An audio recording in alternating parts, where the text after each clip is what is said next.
Three Dancing Goats is an Indian folk tale which has an anonymous writer. Anonymous means ऐसा writer जिसके बारे में किसी को ज़्यादा पता नहीं है, वो किसी ने अपना कोई स्टोरी वगैरह कुछ बुक लिख तो दी है, लेकिन उसके बारे में ज़्यादा किसी को पता नहीं है कि वो कौन है, क्या है, उसने ये क्यों लिखा है, इसके बारे में ज़्यादा नॉलेज नहीं होती है.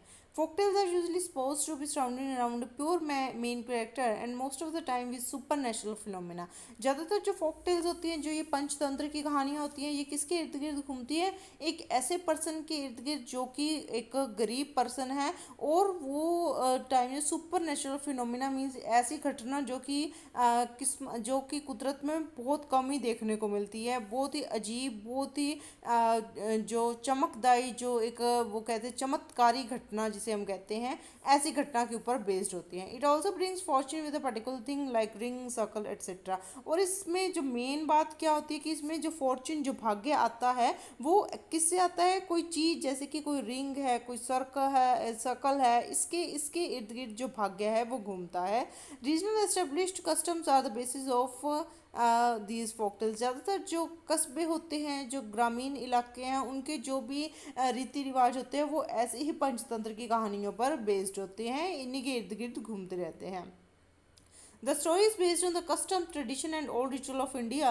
ये कहानी क्या बता रही है? जो पुराने टाइम में इंडिया के जो रीति रिवाज थे, जैसे वो चीज़ फॉलो करते थे, जिस तरह का कल्चर वो फॉलो करते थे, जिस तरह का उनका पहनावा होता था, जिस तरह के उनके रीति रिवाज होते थे, शादी ब्याह में जिस तरह के वो रीति रिवाज फॉलो करते थे, उसके ऊपर बेस्ड है. The main protagonist Sindhu is depicted as a very good caring and innocent person. जो सिंधु है वो बेचारा बहुत ही प्यारा सा एक मासूम सा लड़का है, जिसको ज़्यादा दुनिया के बारे में पता नहीं है. His mother is so worried for him because is so naive that he can be fooled bye anyone. उसकी मदर जो है उसके लिए हमेशा परेशान रहती है. क्यों? क्योंकि वो बहुत ही मासूम है, बहुत ही, जिसको नेव मीन्स दुनिया के बारे में ज़्यादा पता नहीं है, वो बिल्कुल नया है, उसको इतना पता नहीं है, तो कोई भी उसे मूर्ख बना सकता है, क्योंकि वो उसको पता नहीं कि लोग किस तरह से अपना मतलब निकालने के लिए किसी को भी मूर्ख बना सकते हैं, किसी का भी फ़ायदा उठा सकते हैं. He can fail into anyone's trickery. कोई भी अपना ऐसा काम करे, कोई ट्रिक चलाए, कोई चालाकी करे, तो वो उसकी चालाकी में बड़ी आसानी से आ सकता है. But he survival incomes too low to earn a good livelihood. उसका गुजारा करने के लिए जो उसकी सर्वाइवल इनकम है, जो गुजारा करने के लायक जो इनकम होती है, जो पैसे हैं, वो बहुत ही कम है. But Sindhu had great believe in faith. लेकिन सिंधु का भाग्य में बहुत ज़्यादा विश्वास होता है. As the time passes he becomes so intelligent knowing his rights he was able to enter the manor in the disguise of suitor servant. लेकिन जैसे जैसे टाइम बीतता है, वो इतना इंटेलिजेंट हो जाता है, इतना ज़्यादा उसको अपने अधिकारों के बारे में, अपने अपने आत्म सम्मान के बारे में पता चल जाता है कि वो एक मेनर मीन्स की कोई बहुत बड़ी जगह, वहाँ पर भी स्यूटर मीन्स जो कि शादी करने के लिए आए हैं, उसका सर्वेंट, उसका नौकर बन के, डिस्गाइज मीन्स कोई और भेस बदल लेना, वो भेस बदल कर किसी मैनर जहाँ पे स्वयंवर रच रहा था, बड़ा बड़ा सा पैलेस, बड़ी सी किला में जहाँ पर स्वयंवर हो रहा था, वो वहाँ पर भेस बदल कर एक सर्वेंट के भेस में चला जाता है. The story starts with Baba Trinko, who is narrating the story to a group of children. Story किससे स्टार्ट होती है? बाबा ट्रिंको. जैसे पुराने के टाइम में कोई बाबा लोग होते थे, जो दादी नानी होती थी, वो लोग स्टोरी सुनाते थे. ऐसे ही कुछ बच्चों को पकड़ के बाबा ट्रिंको जो है वो स्टोरी सुना रहे हैं. वो कह रहे हैं कि एक दिन क्या होता है, one day Sindhu's mother sent him to go and sell their cow in the market for a good price so that they can buy their eatery. Sindhu की मदर भेजती है कि जाओ, जो हमारे पास जो हमारी गाय बची है, जाओ इसे बेच आओ और हमारे खाने का कुछ सामान ले आओ, क्योंकि वहाँ पर काल पड़ा हुआ है, खाने को कुछ नहीं है. गायें भी, वो गायों का केयर भी नहीं कर सकते, और गायें भी उन्हें कुछ प्रोवाइड नहीं कर सकती. इससे अच्छा कि वो उन्हें बेच दे और कुछ खाने का सामान ले आए. Sindhu even after hating his mother decision agree to sell his cow. Sindhu को ये डिसीजन पसंद नहीं होता, लेकिन वो फिर भी काउस को बेचने पर मजबूर हो जाता है. उसको उसकी माँ की ये योजना पसंद नहीं होती.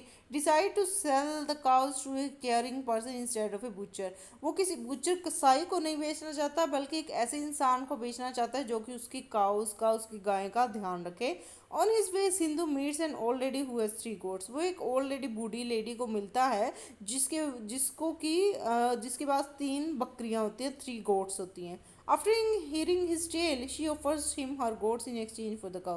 उसकी टेल कहानी सुनने के बाद वो अपनी बकरियों को, अपनी गोट्स को ऑफर करती है कि तुम मेरी गोट्स रख लो, मैं तुम्हारी काउज रख लेती हूँ. She ensures Sindhu that she will take good care of his cows, but Sindhu refuses as goats couldn't have earned them anything. लेकिन वो सिंधु को क्या इंश्योर करती है, क्या पक्का करती है कि वो उसकी काउस को बहुत अच्छे से ध्यान रखती है, लेकिन वो सोचता है सिंधु कि मैं गोट्स को लेकर क्या करूँगा, इससे मेरी प्रॉब्लम तो सॉल्व नहीं होगी, मुझे पैसे तो नहीं मिलेगी, तो वो मना कर देता है. The old lady takes out her flute in front of Sandhu and shows him the dance of goats which seems to be very pleasing to everyone who sees it in the story.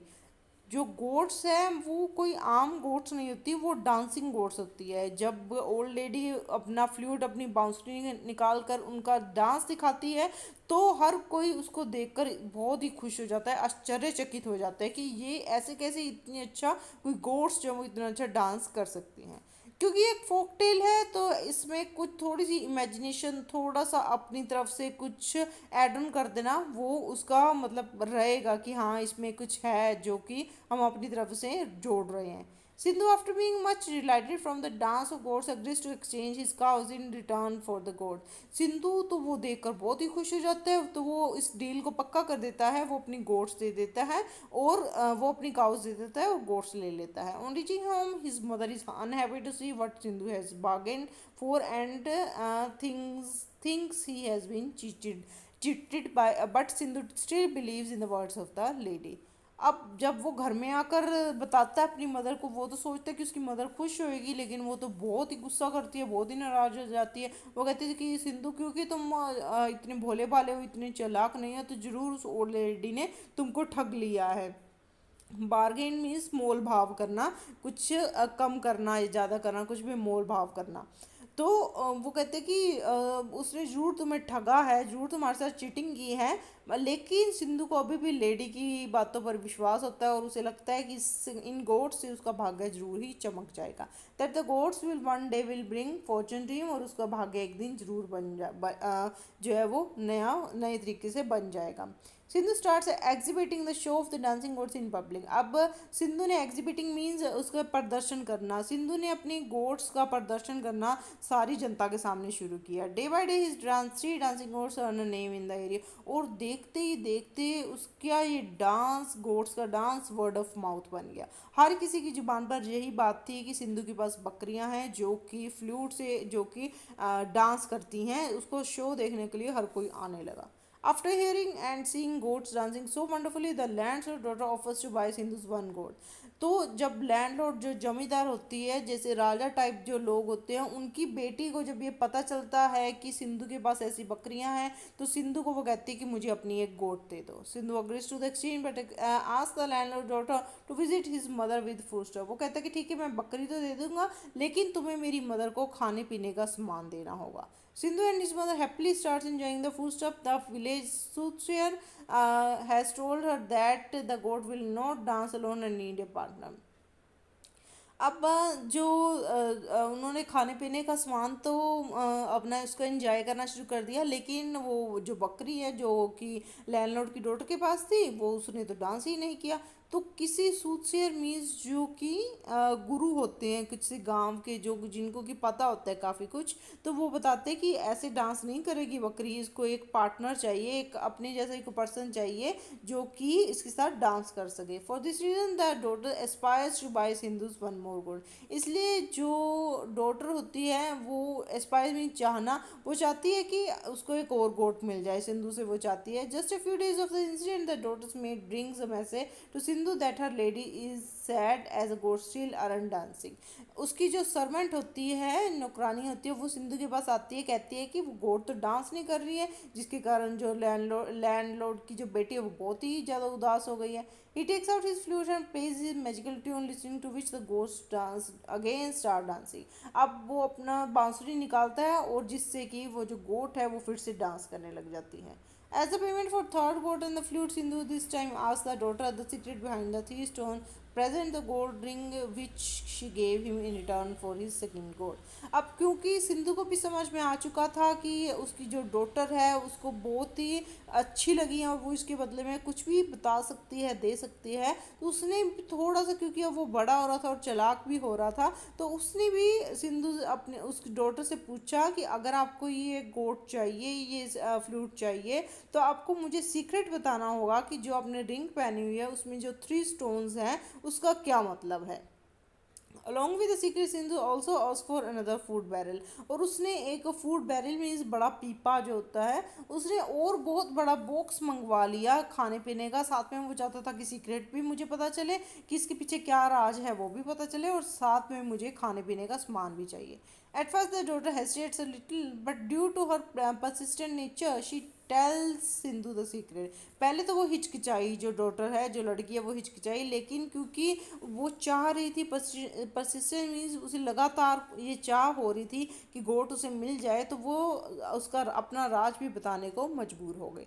She tells him that 3 gemstones the gold ring represent the 3 hair strands. वगैरह कि उसका जो GeM stones लगे हुए हैं उसकी gold ring पे, जो 3 नग बने हुए हैं, उसका जो उसके जो हेयर हैं उसमें 3 अलग अलग तरह के बाल हैं, उसमें उनका राज छिपा हुआ है।